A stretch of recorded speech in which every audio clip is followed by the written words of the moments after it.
ang hinungdan nganong magkagubot ang pamilya ang managtiayon kinigyong pagpanapaw or pagpangabit. Mao gyud nay dako kayong factor nga muingon dayon ang bana o ang asawa irreparable na gyud ang among kaminyoon.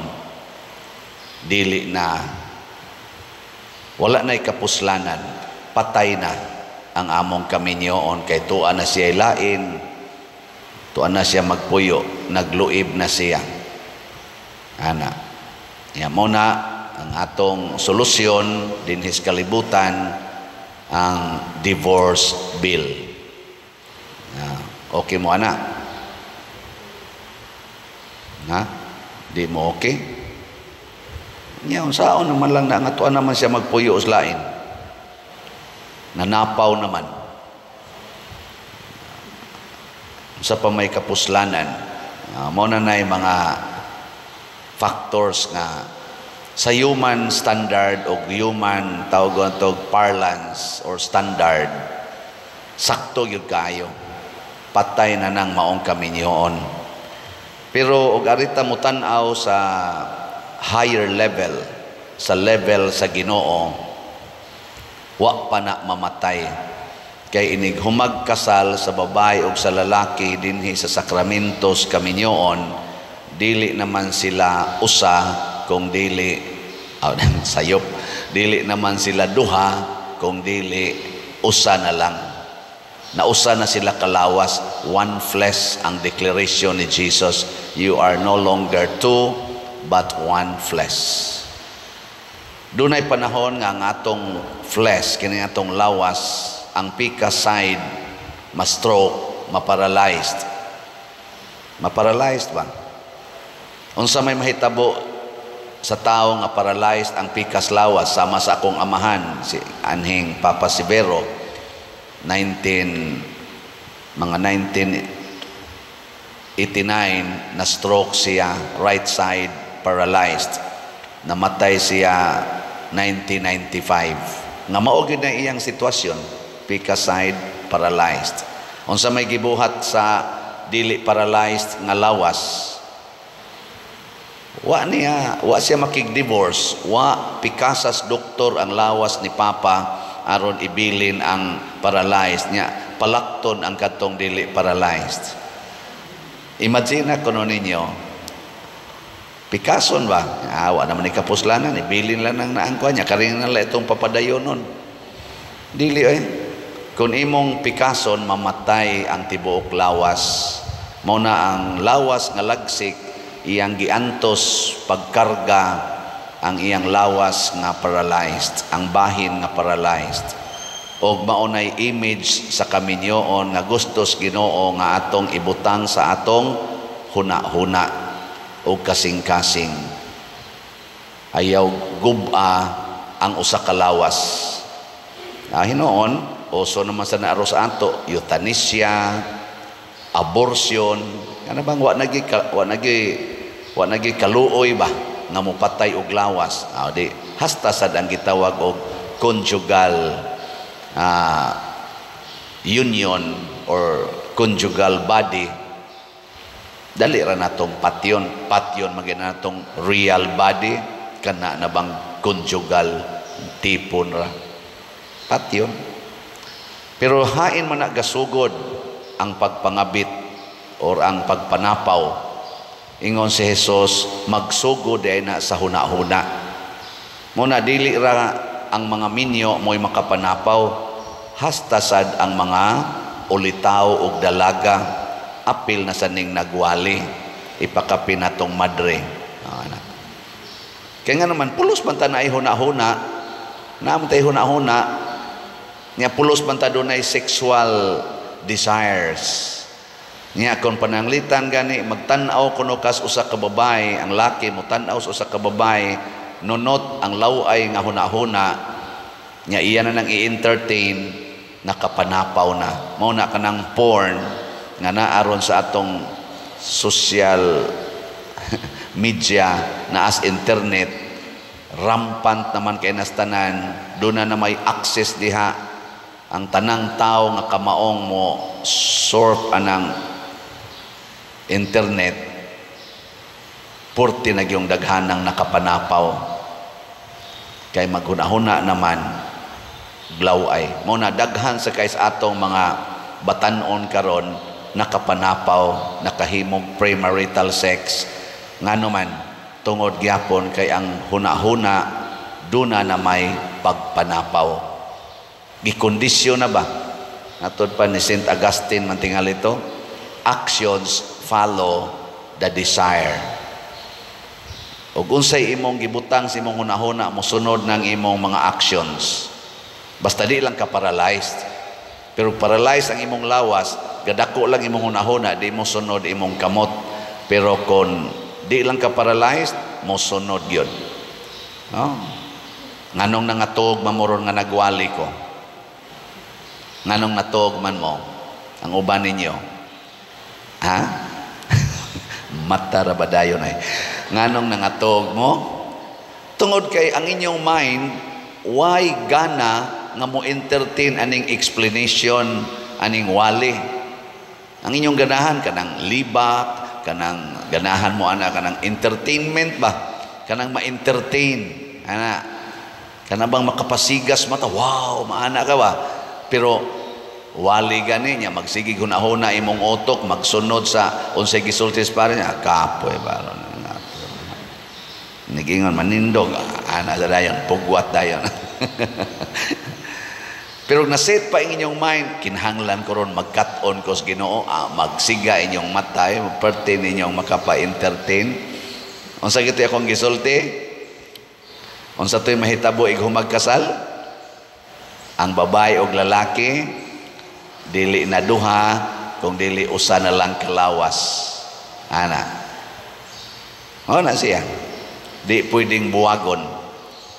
Pero doon ay gihisgutan si Jesus, nga wa magluib kaniya. Kaning pagluib, broad kay ni siya. Basi gatuo ta nga pagkaminyo, nagluib. Dili rana diha kutob. Usa sad na siya. Dili ka na bang infidelity after wedding? Doon na say infidelity before wedding. Muna ang atong simbahan, mi-offer og declaration of nullity. Kana bang gitawag og annulment. Pero sa ato ng real term sa atong simbahan, declaration of nullity. Pasabot, gi-declare na ang inyong kasal invalid from the very beginning tungod kay dunay apan, dunay pagluib. Pasabot, wa gitug-an ang mga apan, nagluib ang usas mga partners. Mao nay atong interpretasyon. Ang divorce design na nga valid ang kasal, pero dunay nang hitabo nga mga pagluib after marriage, mo na i-divorce. Ang simbahan dili mo sugot ana. Kung valid ang kasal from the very beginning, dili na gid na buwagon. Pero i-prove sad sa kuan nga dunay mga pagluib sa mapananglitan, dunay gipamabdusan ang laki, wa gitug-an sa babae nga duna na say anak sa lain. Unya kasal dayon sila, paghuman gisong siya sa babae, gipresentahan siya bata, wa na gitug-an siyang bana. That is pagluib. Deceit ang tawag ana nga impediment. Deceit, pangilad. Or ang laki wa motug-an nga bisexual day siya, usahay mo lalaki siya, usahay mo babae siya, wa siya motug-an ana nya. Pag-abot na dito silang kaminyoon, agoy na may laking gidugdog dito, ang ilan namang driver mo gikulatag, kumbatig maayo, nasakpan mas asawa nga unsa kadi ay homosexual sa deka insya usahay insya niya usahay sad mahimo sad kong heterosexual. Pagluib na mo na i-declare og nullity. Or wa motug-an ang laki nga sige day siyag suyop anang drugs, nga iya dayong utok ng word nilang gamiton bangag, kana bang dunay depikto Unya wa siya na sultihis bana, wa na gidisclose sa iyang pamanhunon or sa iyang asawa. Pag-abot na dito nasakpan ng 40 dieng musuyop, nagsugod pa din na before sa ilang marriage, gani pagkaminyo nila gitirahan pag yung duha ka tira aron dili dukaon di maluya, pwede i-declare nga way kasal. Kakuha na mo, mo na'y pagluib atong gipasabot, gi-translate na sa simbahan sa ana nga pag-translate. Doon ay sobra na po ka mga impediments on marriage nga dili mahimong valid ang kasal sa simbahan nato basta presenting maong mga impediments, mga babag, mga apan nga dili makapahimong dispose sa usa ka party, sa lalaki o sa babae, sa paghimog desisyon nga kanabang itaw na tog free consent. Free consent. Mabuta na ang unang pangutana inig kasal, mianhi ba ikaw sa imong kabubuton? Ang sa may in English ana, did you come here of your own free will? Free ba ang imong will o clouded or gibabagan, impeded by certain circumstances? O free, okay. Mabuta to kausa si Pope Francis na issue ana kay ingos Pope Francis, og ato yung istriktohog analyze ang ato mga Catholic marriages karon. 90% man dito yang giingon voidable, questionable. Pareha ng buntis na daan. Buntis na ba? O nagminyo? Buntis na. Nabuntis ang lalaki. Nabuntis ang babae. Niya mo to'y hinungdan na nagminyo sila. Kana siya psychological impediment man na. Sa iyon ra kay na i-check. Pangutana ang babae, ikaw day, ugwap ka mabuntis, magminyo ka karon? Karon yung tuiga? Karon yung buwana? Muingon gani siya? Dili. Binuang na nakuan siya, napugos siya tungod sa kauwaw, tungod sa kahadlok, fear, shame.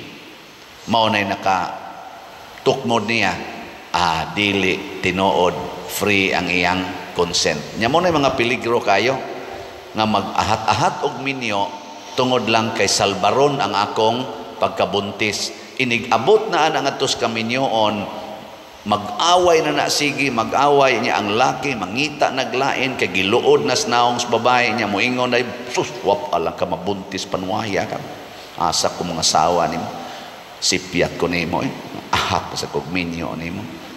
Ingon-ingon sa ka nga safe ka atong gabhiunan, di man di ay buntis man kang animala ka. Mao na rin lang mga rason. Mga more than 50% or 60% sa ato mga kaso diha sa atong matrimonial tribunal nga ni-apply og declaration of nullity, kana mo ilang rason, napugos kog minyo kay dunay nahitabo namo, nag-inom mi ato, kuyog sa among barkada, nya nangahubog mi, pagmata nako gadog na mi. Ana. Nya di mauwaw man ko, nya pagkasunod buwan wa naman ko tunghae. Ana. Siya gito nakaingon. Pero wa gud mi magkauyab, barkada ra mi. Mga inana ba? Mo na nagminyo mi. Nagpat-session mi dito. Nya pagkauman nagdisco mi, nya wa man ko'y laing kasakyan, iya kong ipaangka sa iyang motor kay manguli ihatod ko, nya napagnan mas makin ang kaning motor, napaong man ang makina, di na mo andar dito sa taliwa gis kasagingan. Dito na lang dito na lang may nagpabuntag sa kasagingan. Maoto ni saha, no, ni turok ang saha sa saging, ni turok nagsuka-suka nako paghuman. O niya, mauwaw man ko, pero wag mi magkauyab, barkada rami. O kana. Ako lang ning gihisgutan kay basig laino na to sa nagluib ang akong bana, may gining divorce, dili na mo mindset sa simbahan. Nakaron unsa may maayong buhato nato to help marriages, sugdi pagsulbad sa sinugdanan pa lang, paminaw sa Ginoo. Ayaw pataka-takag desisyon, paminaw sa Ginoo. Diri sa unang pagbasa, gikulbaan na kayo si Elias, siya na lang usa nagtago sa langob, ningong Ginoo, paminaw nako, pakig-istorya nako. Ug ang Ginoo wa makig-istorya ni Elias diha sa hangin nga kusog kaayo, wa dihas linog, wa dihas kayo, kaniba mga spectaculars nga mga kahintang sa kinabuhi. Sama anang mabuntis ka, sama anang girape ka, sama anang uyab mo, unya 10 years na mo nga uyab, hadlok na kang mabiyaan sa train, kay 35 years old na ka, gusto na dyo ka magdali-dalig minyo, kay 40 years old na ka, ni amay ni abot, bahalag manuyupay, basta in love lang nako, ahat na lang dyo ko ani, kay sus, kapit patalim na ni, kanaingan ana ba, imo na ng kaugalingon, paminaw sa Ginoo. Kanus aman musulti ang Ginoo, diha sa hilom, peaceful way. Mo nang i-relax usang imong utok. Kana bang peaceful ka ba? Nya paminaw sa Ginoo. Nya inighatag sa Ginoo og instruction, sundana, di gyud ka magmahay. Ako din nato bintahaan ang akong uyab, ang last na kong uyab. Kato tanan akong uyab, pulos man gito sila mga buotan, mga pinili man to. Nako gyud pang minyo ay magito sila, di man ko basta-basta mo manguyab, basta dua-dua lang. Pero sa pagsige na kong pamalandong, siging pamalandong, nagkabuwagid ming nila. Hangtod ang katapusan ako nga kana ganing kuan, na ganing uyab. Ang among nabuwagan tungod kay mosuod ko seminaryo, porting hilak nako Hapit mo usa ka tuig na kong hinilakay ato. Sige jud kog paminaw sa Ginoo, dili nang gaalintabo nga emosyon, kung dili diha sa relax nga heart and mind, and listen to God in a very prayerful and open, humble heart. Speak, Lord, your servant is listening. Mo tong gi-instructan dayon si Elias, igo gyud kaayo sa solusyon ang instruction sa Ginoo, dihugin ning maong hari, dihugin ning maong hari, nya pagdihog sa bag-ong propeta kay Elisa natika. Di, ana, ending. Paminaw sa Ginoo, Lord, namabdos ko, magminyo ko karon, dili. Isa ganahan ka magminyo karon ka ha, o ikaw lang yun, pabuton, dili. Ayaw minyo, pakatawha ang bata. Nya inikataw nas bata, wa na mo'y mga sexual activity sa imong uyab, naglimpyo na mo sa inyong kasing-kasing, gilikayanan ang inyong mga malaway nga mga buhat, samtang nagmabdos ka, hangtod na taong bata, pagkapinig 1 year, makamintain ba mo sa inyong purity? Makamintain ba mo sa pagpugong sa kaugalingon to conform to the will of God, nga ayaw panapaw, wala na ng adultery, restore your moral virginity, both of you. Nya kung nagka-hiusagin mo nga magminyo gid ta, prepared na sad mo na namoy pangwartahan, na namoy panginabuhian, hala, pagpakasal. Inig humagkasal, tipon dayon, manghuri na og 12 ka buok ang inyong nasipyat og desisyon na anak. Wa na nay sala, maapil pagkalimpyo ang inyong previous nga sala, og mahimong lunsay, tunhay og balaan ang inyong pagpuyo. Solve the immorality before solving the legality.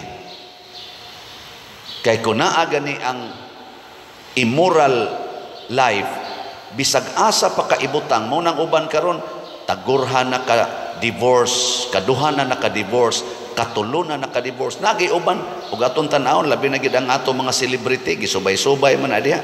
Basta kanapo na nag-ilis-ilis og bana, nag-ilis-ilis og asawa. Wa gyud kakitag sakto nga naman na wa man nila sulbara ang immorality, ang gisulbad raman ang legality, ang emotional level, dili man ang spiritual level. Mo na sa atong tubag sa Salmo, sa atong tubag, nangandoy ako nga makakita sa imong naong o Ginoo. Unsa may naong sa Ginoo? Holiness. Return to a holy state of life before making final decision, especially marriage. Nya kun minyo na sad mo, balik usa ngadto sa holy state of your life before deciding magbuwag ba kita o dili. Pasabot, patubua usa ang gugma una paghimog desisyon. Tanawa inig tubo sa gugma, makakita ka nga kini nga sigig kulata nimo, mao ni makapalangit nako. Nya kana sang kasigig kulata nimo kay luod na kay kagnaong moingon dayon na siya, mao man ni ang the best woman in my life. Daghan kay mga testimonya ni ana, paminamos mga couples for Christ, kanang naa sa mga BLD bukas loob, mga charismatic nato nga mga couples, paminawa na daring kay sila, courageous kay silang mopaambit sa ilang mga kasinatian nga porting batia nga kun atong tan-awon og wa gyud Ginoo din agyud pwedeng mag-uli sila. Pero tungod kay ilang gipasod ang Ginoo sa ilang kasing-kasing, nanindot ang ilang pagpuyo, wa silang mag-divorce. Unsa may makapanindot, ibutang ang Ginoo, paminawa ang Ginoo, sunda ang Ginoo. Mo nang i-promote na nako bitang ampo alagad antos, triple A na ako'y gitudluan anak karon. Ampo alagad antos, hapit na mo 20 ka tuig, gubot kay ilang pamilya. Karon ga sige nag-text nako, Father, nangausab na gid ang tanan. Few months pa lang nga nagsigimig ampo, sigimig alagad, sigig antos, conscious effort, nangausab ng tanan. Nako, keep it up. Kay napay daghang pagsuway. Balik lang yapon, ampo alagad antos. Di ba? Lingay mong tupad. Ing nasa akong pagampo, murag ang gitudlo sa Ginoo, mamalit gitag slat. Ngano man, kay ang tao sad nga maampuon, generous to the church. Ngano man, the fountain of wisdom and holiness is in the church. Mo na kining atong pagpamalit og slat, makalipay. Nya ang mamalit og slat, mahimo sang malipayon, ug ang inyong kaminyoon mahimong hapsay og tunhay. Kana ako lang nang gisingit kay haron mo makahinumdom nga dili day na lain nga activity ang pagpamalit og slot dinhi kaning atong SBF dag nga tag 500 pesos o kaning atong MMHD nga tag 1,000 pesos. Wa karoy report update kay holiday man atong niaging adlaw. Karon pa to tingal ugma pa ta maka-report. Doon ako paminaw sa Ginoo. Actually mura jud ko gadamgo kay excited nako nga mo celebrate sa akong 20th anniversary sa akong pagkapari karong June 22. Wa jud ko magtuo mo abot kog 20 ka tuig sa pagkapari because we were ordained June 22, 2004. Nya karong sang June 22, 2024, 20 na mi katuig pagkapari. Lipay mi kay intact pa ming 11 kabuok. Ako, si Father Mar Balili, Father kanana aduha diha sa San Fernando ri, Father Edgar Sondo, Father Morfer Sarsunas, tuwa sa Danau si Father Junjun Almasol, na Dias Basak, Father Lito Peralta, tuwa sa Talisay, Father Roger Piloton, yes, Father Mar Balili na sa seminaryo mayor, si Rector na sa Lahog, Father Jojo Aquino, tuwa sa Santa Lucia Asturias, Father Chris Amores, nya tuwa sa Santa Fe si Father Dave Villasiran, suntong usam. Naas ming Glanilla, si Father Roy Bukag. Intact pa mi. Lipay mo? Muna sa atong MMHD kay ako napari man jud ko tungod ni Mama Mary mo nang di jud ko kabalibad aning mga mag fundraising basta para ni Mama Mary o para ni Jesus. So, doon na tayo 20 slot challenge sa MMHD. Hangtod mahurot nagkahalin, 20 slot challenge. Pila man na? 20,000 pesos. Tag 1,000 man per slot sa MMHD. So, ako nang i-launch karong adlaw ang 20 slot challenge sa MMHD, 20,000. Sa inyo nang pagpasalamat sa Ginoo, uban ako o uban namo nga niabot mig 20 years sa pagkapari. Kay guwap ako mapari, wa gid unta tay fundraising atong 2021, 2022 nga nakatukod sa Kapilinya di Fatima. Ug guwap ako mapari, wa sad siguro ta ka fundraising diri nga nakatukod na ron ani atong simbahan na nasa tay bag-ong kumbento. Nagpasalamat mo ana o wa? 20 slot challenge kay bawo na mo ana.